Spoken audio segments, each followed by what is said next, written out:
Forgiveness is one of the most powerful things you'll ever do. Not for the person who hurt you, but for yourself. Most people have the concept of forgiveness completely backwards. They think it means letting someone off the hook and that they're brushing off what happened as if everything is okay. So instead, they hold on to that anger because the anger feels justified. Now, I'm not saying you're wrong to feel this way. Hell, even though I chose to be with someone who has herpes, I was still so angry at my ex when I found out I had it too. But here's the thing about anger. It has no effect on the other person, and the only one who suffers in the long run is you. The longer you hold on to it, the more it eats you up inside, and it becomes the very thing keeping you from moving on. Even though being angry can feel good in the moment, it's actually the thing holding you back from the life that you want. But forgiveness, that's a totally different ballgame. And once you understand how powerful it is and how it works for you, everything changes. Because forgiveness is the key that unlocks the next level of your life. It's the one thing that finally lets you move on after everything you've been holding on to. And it's the piece most people are missing in order to move on. So today, I'm going to show you what forgiveness actually is and the real power it has to transform your life. I'm also going to tell you about a doctor who healed himself using one simple practice and how that same practice can heal you from all the anger and blame you've been holding on to so that you can finally feel free.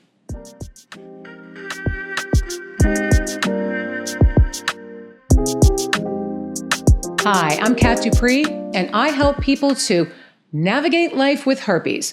Now, before I get into all of this, I want to tell you where I was for a long time because I know a lot of you are sitting in that exact same place right now. For years after my diagnosis, I was so angry. Angry at my ex, angry at myself, and angry at how much my life had changed because of the decision that I made to be with him after he told me that he had it. And the thing is, I did the inner work. I read books, I watched videos, and I worked on my mindset. And all of that helped me to heal in a lot of different ways. But no matter how much work I did, I still had a ton of anger underneath all of that I just couldn't seem to get rid of. And here's the thing. You can do all the inner work in the world, but if you're still angry about your condition, then you will always be stuck in the past because it keeps you connected to the very thing that you want to get past. And listen, I understand that doing this work can sometimes feel tough when you're doing it on your own. And that's exactly why Herpes Wellness was created. When I was going through all of this, the one thing that I was missing was people that I could talk to who wouldn't judge me for it and people who'd been through it that I could lean on. So if you're looking to connect with people who get it, come join us at Herpes Wellness. It's a private community where you can share your story, ask questions, and get support when you need it most. So go check it out at herpeswellness.com. You'll also find the link in the description. Okay, so let's get into it. Before we talk about what forgiveness really is, I want to talk about the anger because this is where it all starts. And the anger that comes after a diagnosis isn't the same for everyone. For some of you, the person you were with never told you that they had it, so you never got the chance to make that choice for yourself. And that's a very specific type of anger because along with it comes the feeling of betrayal, especially because you weren't given a chance to make a decision about whether you would have moved forward with that person or not. And for others like me, you knew. I chose to be with someone who had it, and I always knew there was a chance I could get it. But I trusted him, and I trusted the precautions that we took, and I still ended up with it. So when it happened to me, I wasn't just dealing with the diagnosis. I was dealing with an outcome I didn't expect and totally wasn't ready for. But here's what I learned about anger. No matter which side of it you're on, it's never directed at just one person. Even though I made the choice to be with him, I was still angry at him because a part of me felt like it was his job to protect me. And then I turned that anger towards myself. I questioned my judgment, I beat myself up over my decision, and I kept telling myself I should have known better. So now, I wasn't just angry at him, I was angry at myself too. And let me tell you, that's a really dark place to be. And here's the thing. No amount of anger, whether it's aimed at them or yourself, changes what happened. And I know that's hard to hear, so let me be clear about something. That doesn't mean that your anger isn't valid, because it is. It doesn't mean that what happened was okay, and it definitely doesn't mean that you deserved this, because no one does, no matter what choice they make. But at some point, you have to make a decision. You can either sit in that anger and let it eat you alive, or you can find a way to let it go so that you can finally move on with your life. So you might be thinking, yeah, I hear you, so why don't I just forgive already? And if it were that simple, you would have done it by now, right? On the surface, it can look like you've already moved on since you're functioning and you're living your life. Maybe you've done the inner work, or maybe you haven't. Regardless of where you are in your journey, there's this tug of war that's going on inside of you. Part of you wants peace, and part of you just isn't ready to forgive yet. And that's totally understandable, and here's why. Forgiving can feel like you're letting someone win. Like if you forgive them, you're saying that what they did was okay, or that they got away with something. So you hold on to that anger because as long as you're angry, it feels like you're standing up for yourself. But that anger is a trap because all it really is justice in disguise. Look, the fact of the matter is that the anger you're feeling doesn't affect the other person at all. They're out there living their life, and you're the one replaying it over and over, stuck in a moment that already happened. And the entire time you think you're holding on to the anger, but the truth is the anger is holding on to you and running your life in more ways than you can imagine. For me, I'd replay the conversations, the decisions, and the moment my life changed over and over again. I told myself I was fine, that I'd accepted it, and I moved past it. But then something would trigger me. A thought, a memory, or a comment from somebody about herpes, and all that anger would come right back. And this was really confusing to me because I had done so much work on myself that I just couldn't understand why deep inside I still felt this way. And that anger that I was still holding on to, it started to affect future relationships. I didn't trust anyone anymore, and I felt that everyone was going to hurt me in some way. I literally let it dictate my life, and the amount of stress I had holding on to it eventually started to take a toll on my health, and that's when I knew I had to do something different. I'll get into what that was in just a minute, but here's what I finally figured out. Understanding why you feel the way you do and actually being free from it are two totally different things. You can know exactly why you're angry. You can even get to a point where you accept the fact that you have herpes. But if you never forgive, that anger stays with you and it keeps you living from that same place. That's why you can do years of inner work and still feel like you're right back where you started. It's not because you didn't try hard enough. It's because forgiveness was the missing piece the entire time. There's science that backs this up. A doctor named Fred Luskin runs the Stanford Forgiveness Project, one of the biggest studies on forgiveness ever done, and he wrote a book about it called Forgive for Good. And what he discovered is exactly what I experienced, that holding on to anger doesn't hurt the other person. All it does is wear down your own health. The people involved in his study who learned to forgive had less stress, less anger, and even fewer physical symptoms. He also says something very important, part of which I touched on earlier, that forgiveness is never about excusing anyone. It's for you, so that you could take your power back. And that's exactly what we're going to get into next.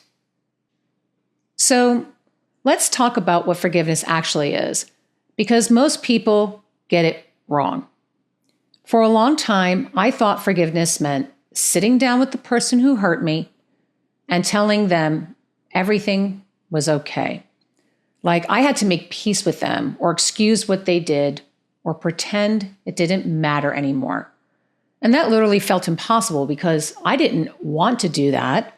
And I felt like they didn't deserve any type of forgiveness. But here's the thing. Real forgiveness has nothing to do with the other person. You don't have to call them, you don't have to see them, and you don't have to say anything to them. Forgiveness is something that happens inside for you. It's making the decision that you're done letting what happened take up residence in your head and allowing it to control your life.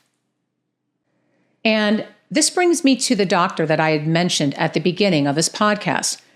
You may or may not be familiar with Dr. Hew Len, who was a clinical psychologist known for his work at the Hawaii State Hospital, where for 4 years he worked with patients who were considered beyond the reach of traditional treatment, meaning the ones that most people had given up on.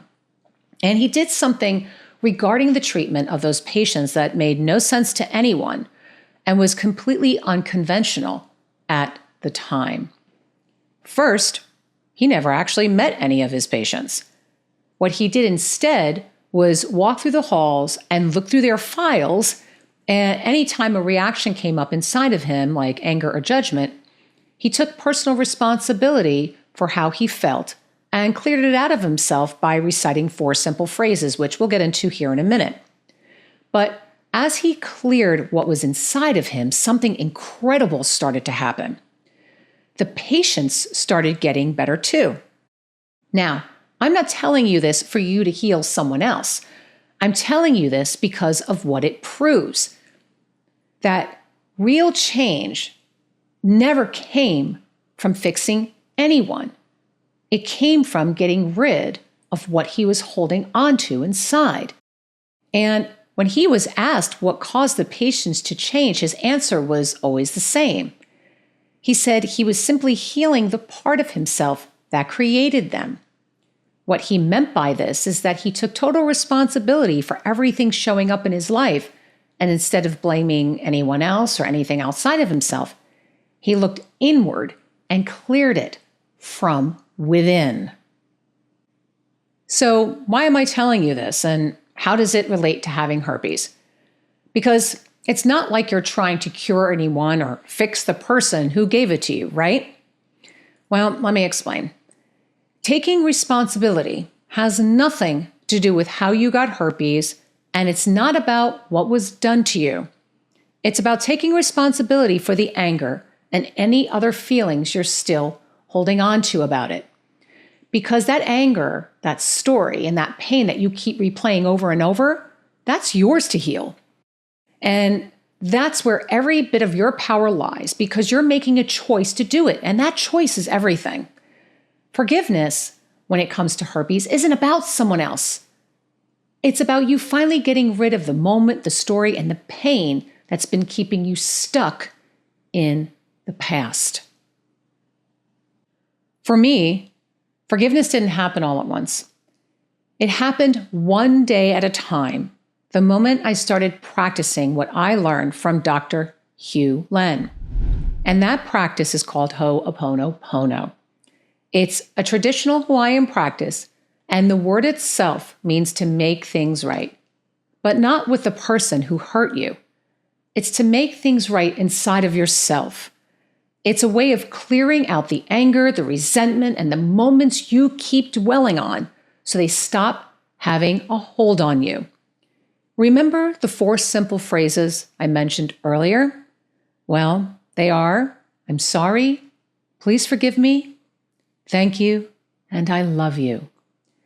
I'm sorry is acknowledging the anger or the resentment that's been living inside of you and owning that the pain is yours to heal. Please forgive me is where you're asking to be released from the feelings you have and for forgiving yourself for holding on to them for so long. Thank you is your gratitude towards yourself for being willing to forgive and being grateful for the chance to heal and to let it go.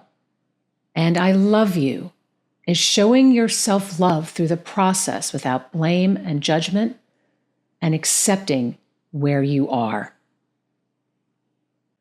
Now, I'm not going to have you do the full practice right here because it deserves more time than we have today. So what I did was create a Ho'oponopono meditation that guides you through the entire practice. You'll find a link to the meditation in the description, and it's also located in the Guided Meditations playlist on our channel. And here's what I'd like you to do. Practice it once a day for the next 30 days. Now look, I know that might sound like a lot, but 10 minutes a day for something that can genuinely change your life is totally worth it. Now, I want you to be prepared that some days this practice might bring up a lot to the surface, and other days it might feel easy. So just allow yourself to feel whatever comes up without judging it or pushing it back down, and keep showing up for yourself every day. Because putting in that effort is how you'll see real transformation. And after you've been practicing this for a while, I'd really like to know how it's working for you. So leave me a comment about your experience and tell me what's changed. So before we wrap up, remember this. Forgiveness is never about the person who hurt you. It's about you and taking your power back so that you can move on with your life. So give the practice those 30 days and see what starts to open up for you. Because you deserve to be free of all this, and you also deserve the life and the love that's still out there waiting for you. All right, that's all I've got for you today. And again, if you're tired of navigating your condition alone, come join us at Herpes Wellness. You can join for free and get instant access to forums where you can ask questions, seek advice, and help other members along their journeys. Sign up today at herpeswellness.com. The link is in the description. If you want support on the go, then you can download the Herpes Wellness app for free in both the App Store and in Google Play. If you're concerned about privacy, we've got you totally covered. The app icon and the push notifications say H Wellness, so if someone happens to see your screen, you won't disclose your status unintentionally. If you're watching on YouTube or you're listening on audio, make sure to subscribe so you don't miss future episodes. Also, be sure to show us some love and give us a like or a hype so other people can find the podcast. And if you like what you're hearing, or if there's something specific that you would like me to discuss on this show, let me know in the comments. I would love to hear from you. Thanks for tuning in, and I will see you the next time on the Herpes Wellness Podcast. Bye for now.